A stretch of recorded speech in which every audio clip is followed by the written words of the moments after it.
What's up guys, how's it going? It's Thought Boy Reggie here and welcome to another video. Today we have the animated history of Spain. So yeah, I just want to learn a bit more about the motherland. So if you guys don't know, I'm from Mexico, but you know, the Spanish went over there and did some stuff, and now majority of the population is like mixed, right? So yeah, let's see what we can learn from this video.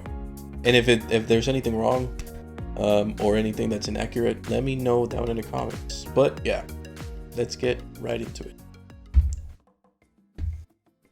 Spain. Spain. A land marred by the scars of its past.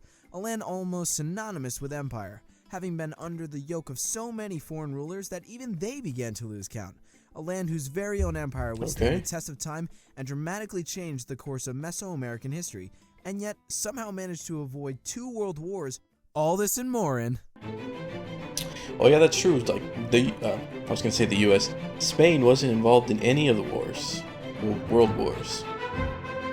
That's strange.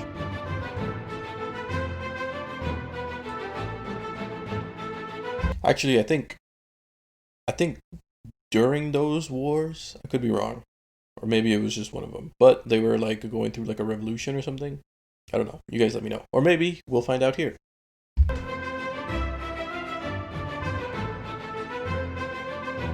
I'm really digging this song though. Ooh, the pyramids.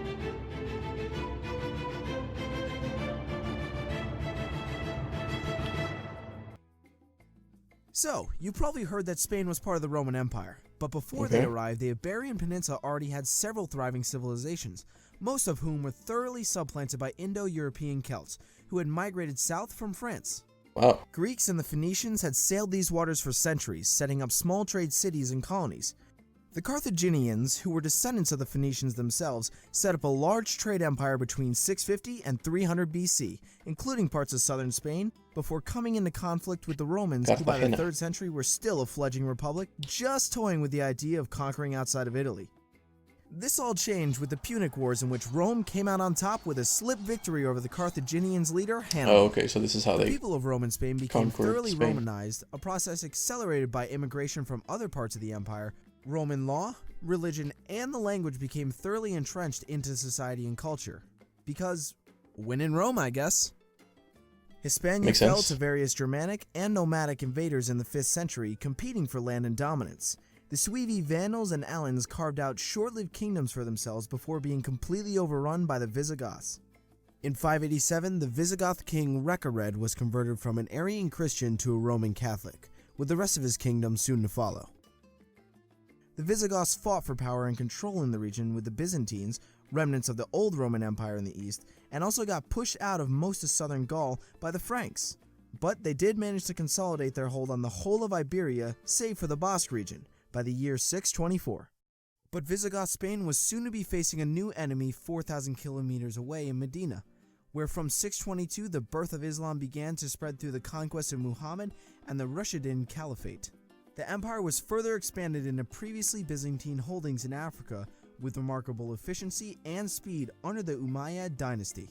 In 711, a Berber army crossed the Straits of Gibraltar and conquered the fractured Visigoths, slowly invading further north, halted only by their defeat by the Franks at the Battle of Tours and the Spaniards at the Battle of Covadonga. The Umayyad dynasty's collapse at the hands of the Abbasi allowed one Umayyad fugitive to claim the Spanish lands for himself. First as the Emirate, and then the Caliphate of Cordoba, also called the Al-Andalus. It is around the 800s and 900s that is... Yo, so now I see what he was talking about in the beginning. Like, so many different types of people, cultures. So, just basically, they had so many different rulers. Like, it's just insane. Centuries-long process called the Reconquista began, in which Spanish Christians warred against the Muslims with the goal of driving them out of Spain.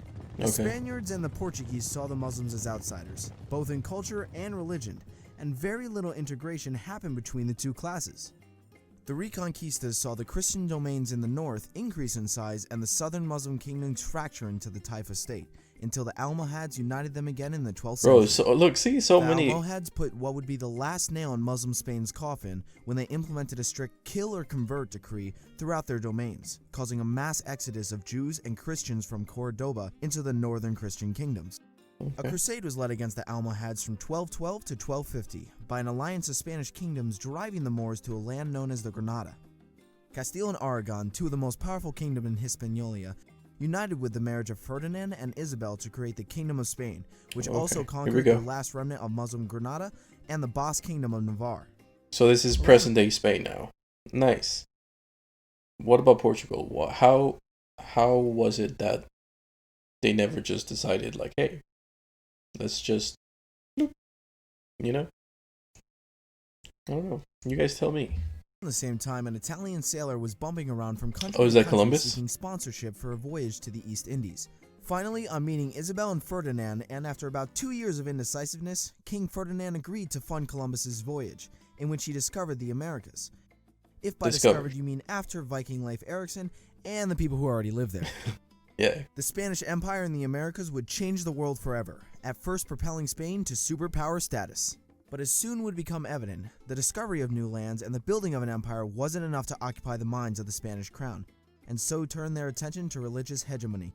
First decreeing the expulsion of Jews and soon followed by the Muslims, the so-called convert or expel laws in Spain laid the foundations of the Spanish Inquisition. Because nobody expects the Spanish Inquisition. This period of Spanish history is notoriously bloody, even by European standards. The Habsburgs had cemented their claim on Spain as soon as they could by marrying into the Spanish family. The Habsburgs ruled over large swaths of Europe in a concerted and somewhat neurotic attempt to keep inheritance within the family, and they were notorious for their high degree of inbreeding.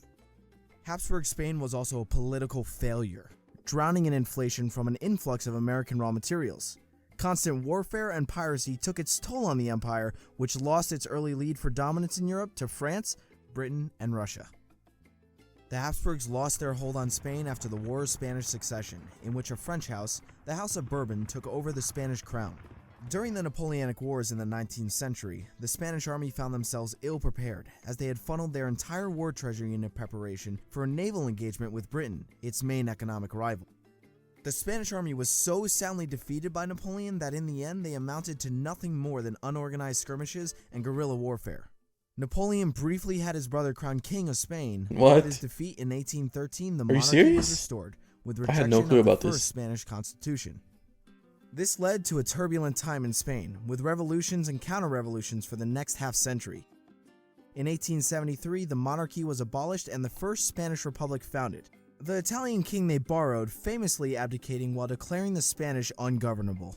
But with the Spanish-American War and the Cuban 10 Years' War, Spain became a shell of the empire it once was, losing all its holdings in America and the Philippines. With the outbreak of World War I, Spain declared neutrality and experienced an economic boom, stifled only by the Spanish flu and insurrections in Morocco. Okay. The instability and lack of centralized control would eventually lead to the Spanish Civil War, between competing factions. Yeah, 1936. So I was kind of right. Split the nation in two.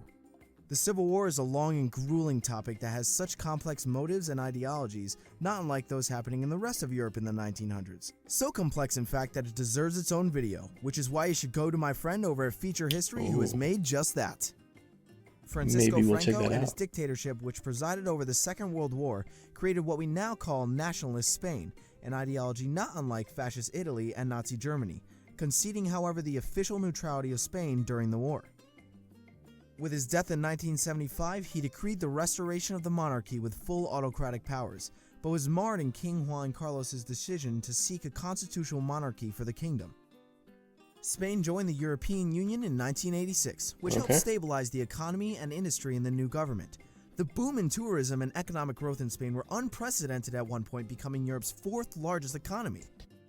This came to a grinding halt with the 2008 global recession, which saw a property bubble burst in Spain in particular, creating a devastating long-term economic hardship. Spain also currently has a few other issues on its plate, including a secessionist movement in Catalonia, a historically distinct culture region on the southeast, and the European migrant crisis beginning in 2015.